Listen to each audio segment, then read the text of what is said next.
1, 2, 3, let's go. Wednesday afternoon. Oh. And an English squad reaching its he has peak. some common sense then. He has some common sense then. Yeah, so but not Brazil. He didn't say Brazil. No, he didn't say Brazil. Yeah, that's, and Morocco. I noticed Morocco are in the same Group C as Brazil. Yeah. I don't know. Unless I've missed something, I don't consider Morocco to be a state-of-the-art top team. But maybe I've not been aware of their, because let's face it, at these competitions, countries that we previously thought, well, they're not a contender, sometimes do become contenders. Maybe Morocco is in that category, but and indeed the same group, Brazil, Morocco, Haiti and Scotland. Scotland are actually in that same group. So if Morocco are pretty good, that's a tough group for Scotland to be in, isn't it?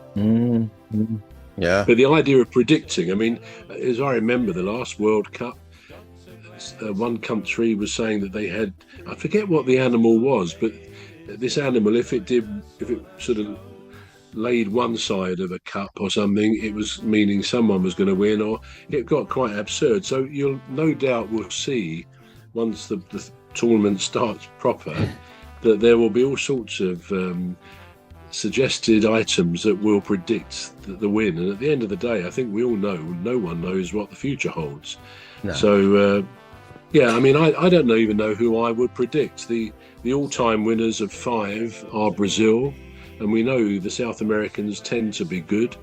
It will be brilliant if England do well, and I would, unlike many, I would even be pleased if Scotland do well, because they're part of our United Kingdom.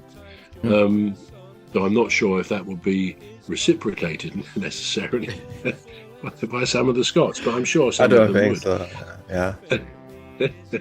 But no, it'd be great if England won this. It's high time we did win this again.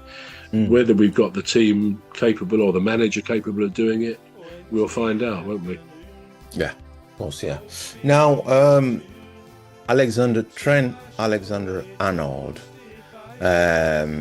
Liverpool return ruled as transfer theory emerges. Is it going to happen? We've heard it so many times. I highly doubt it at this moment. Yeah. He didn't leave on the best of terms, so for him to come back, it's not going to work out. If he does, it'll be a miracle. I would say it'll be a very big miracle if he does come back. But yeah, again, he didn't leave on the best of terms. He was always saying, I'm Liverpool born and bred, this is my dream club. And then as soon as Real Madrid came along, he just like, yeah, I'm taking that. You can't just say you're playing at your dream club and just, say, oh, you know what, Real Madrid's calling, I'm going over there, bye. You can't be doing that.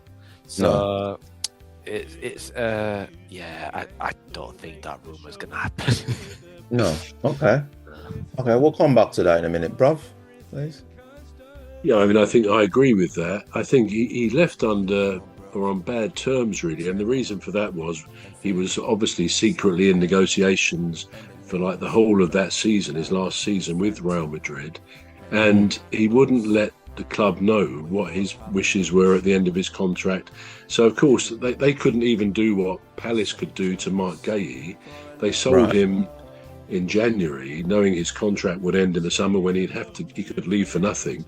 But because Mark played it very straight with the club, we were able to sell him to Manchester City in January and get £20 million. Well, that's not what he's worth, but it was still better than nothing, better than not having £20 million. And I think that's where Liverpool felt quite let down, that he was sort of cagey about it. He never owned up to anything. Again, he's a guy trying to earn his living, so it's easy to sort of blame him, which I'm not doing here, but it did mean he left under very negative. Say hello to old Mimi, Dr. Gladys and Rose, 3 beautiful ladies who join us on our shows. There's one other bro, sometimes joins us on the show. Left under very negative terms. So I don't know whether there's moves afoot by him or Real Madrid or Liverpool that he's coming back. I'm not sure it would be a good idea, really, because he just doesn't seem to have made the grade at Real Madrid. He just it's telling that he's not in the England squad because he used to be an international.